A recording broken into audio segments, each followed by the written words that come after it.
Hello, Loveland. I'm here with now, currently, Police Chief Yes, Dennis Sean Rahe. yes. In personal life, you go by Sean, don't you? Is that I do, yeah, I go by my you middle prefer name. that? My father's name was Dennis, so to make it easier in the family life, I go by Sean. Okay, well, I'll call you Chief here. That's And fine. congratulations. Thank you, thank you. I'm happy about your appointment. Thank you very much. Well, I wanted to get Sean to, the chief, to sit down with me and talk about automobile break-ins in Loveland. Mhm. So, are there hot areas in town where a lot of the break-ins have been occurring? Recently we've had a couple hot areas, but it does travel around quite a bit around the Loveland area. It seems to be like there's a series that will happen in a particular neighborhood or on a particular street, and then disappear for a while. So it's very situational.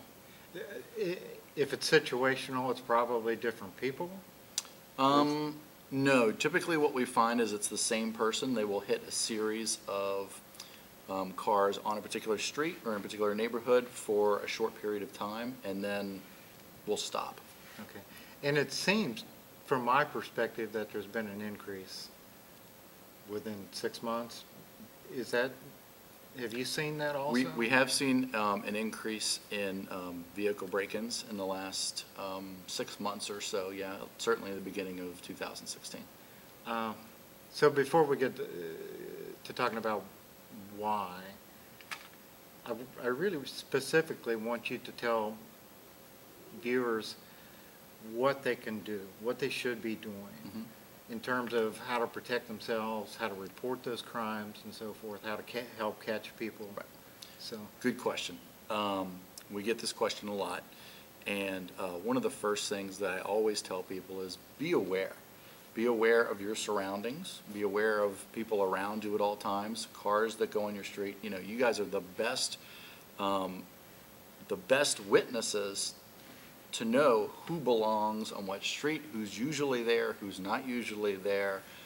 Just be aware of your surroundings. And if anything looks unusual, it looks out of place, it looks like someone who's not normally on your street, it could be very innocent, it could be absolutely nothing, but if you suspect something, call us right away. A lot of times we get calls from people the next day, hey, last night I saw somebody walk on my street and I thought it was very suspicious. That's helpful, but it would be more helpful if they called right away so that we could possibly identify that person, just to make sure that there's nothing going on. and you don't want that as a 911 call. You want the other call to the dispatch on Well, that? we usually leave that up to the person that's calling. Okay, If they so- feel there's an emergent situation, they can certainly call 911. But our non-emergency number for the dispatch center is 677-7000. So if they don't think that there's any danger or it's not an emergent issue, they can use that non-emergency number. And we all know 911, but the other number is a little bit, for me, it's hard to find when I think I want to use that number.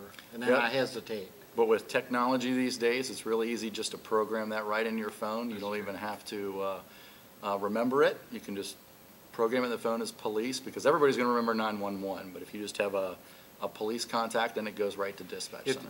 If a person sees someone in the neighborhood on foot in a car, what types of things should they be remembering in order, do you want them to tell you?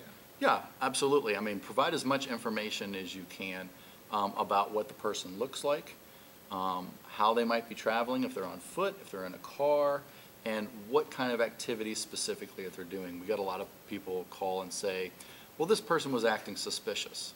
Well, that's okay, but it's more helpful to say, I saw this person looking through windows of a car or trying door handles. That gives us a better idea of what crime they might be up to.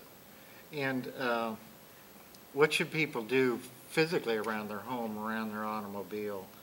Of course, I think a lot of this is because people aren't locking their cars or they're leaving things visible. And even though it seems like that's a given, people still do that, don't they? That's two very great points. Yeah, we see that statistically a lot of the cars that get broken into are not locked. So one thing that we do suggest to people is lock your car. Real simple thing to do, real simple thing to remember. The other thing is bring stuff in. A lot of people park their cars in their driveways, and I understand we all have busy lives, but you know, when you leave a laptop, a cell phone, an iPad, a purse, in your car, in plain view, that's just making it that much more inviting for someone to break in and steal those items in your car.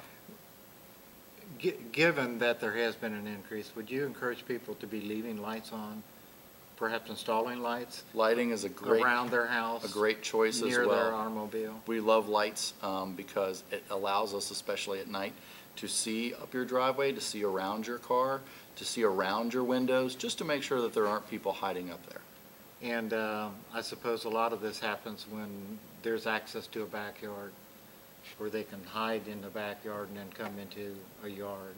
So It depends. Certain people have certain ways they like to do things, and we find that when a suspect or when a person has a particular method of operation, they usually stick to it. Human beings are creatures of habit, and criminals are no different. So if they're a criminal that likes to travel at this time of day or at this time of the morning, they usually stick to those habits, and that helps us narrow down and relate certain crimes to certain people. Okay. Is this taking place 3 in the morning, 4 in the morning, 11 o'clock at night? It's hard to say. I mean, we do get a variety of different suspects that prefer different types of day, but generally, it's between the evening hours, so about midnight and about 5 a.m. when people start waking up and going to work. Yeah, and people don't discover it till that they are ready to go to work, so it's hard to pinpoint the time, I guess. Yes. Okay. Yes. Any other ways that we can prevent this in our personal lives and around the community as far as? Well, the police department is going through the neighborhoods, and if you have not received one, you may. We are actually looking for these opportunities for criminals to break in. So we're looking for the things for the cars that may be unlocked, or the items that may be left in the cars, or the garage doors that may be left up. And we're leaving little notes for people saying, hey, I was driving around at 2 or 3 o'clock in the morning, saw your garage door open, or was walking down the street and I saw that your laptop was sitting in the back seat. You might want to bring it in. They're just nice reminders. It educates our residents to help them be more aware, and obviously it shows that we're in their area and we're proactively trying to help with these situations. Well, thanks, and I want to see if we can do this more regularly. Sure, no problem. And we're at your disposal if you've got other information to send along to the community about either subject or others. So Great, thanks thanks a very lot. much. Congratulations Thanks, again Dave. on the assignment, Thank the you very appointment. much. All right.